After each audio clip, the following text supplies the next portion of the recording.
Okay, so on Friday we went over quadratics and in particular the quadratic formula, and we did a couple problems. We talked about the fact that what's under the square root really drives the number and type of solutions.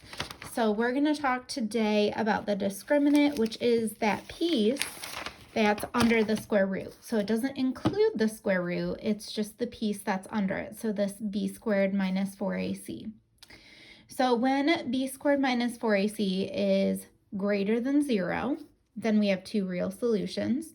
Equal to 0 is one real solution, and it will have a multiplicity of 2, thinking back to chapter 3. And then less than 0 means two complex solutions. So that's where we've got these imaginary numbers. Okay? So those are three different situations that can happen. So I'm going to start going through and doing some problems. If you're wondering, well, where are these A's, B's, and C's coming from? Remember that they're coming from the quadratic equations. A is the value in front of x squared. So for example, 1a is 1. For example, 1b is going to be 18 because it's the number in front of x. And c is 81. It's your constant term. So for this one, we're going to do b squared minus 4 times a times c. And we're going to see what that equals.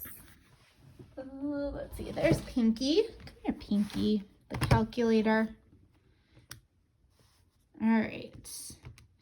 So we've got 18 squared. And then from that, we're going to subtract 4 times 1 times 81. Oh, we get 0. So if we get 0, the question is, and I didn't write it up here, but the question for these example problems is how many solutions and what type? If I have 0, I'm going to have one real solution. And again, it's going to have a multiplicity. For the next problem, we've got A is 1, B is 3, C is 10. B squared is going to be 9 because 3 squared minus 4 times A times C. So I get 9 minus 40, which gives me a negative 36. Negative 36 is less than 0, so I have two complex solutions. So that's my answer for number 2. Number 3, A is 2, B is negative 12. Oh, no x there. There should be an x there. B is negative 12, C is 3. So we've got B squared, and when we square it, we're going to want to put it in parentheses. That is significant. Minus 4 times A times C. So negative 12 times negative 12 is going to be positive 144.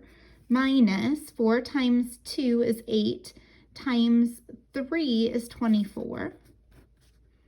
So we're left with positive 120 when we subtract, and that's our other situation that we haven't come across. So we have two real solutions for this one. Okay. So tomorrow we're going to talk a little bit more about Khan Academy. So I have Khan Academy pulled up right now. We're going to talk a little bit more about that tomorrow and some other resources that are out there that you can use to explore math during this time off. Hope you guys are doing well.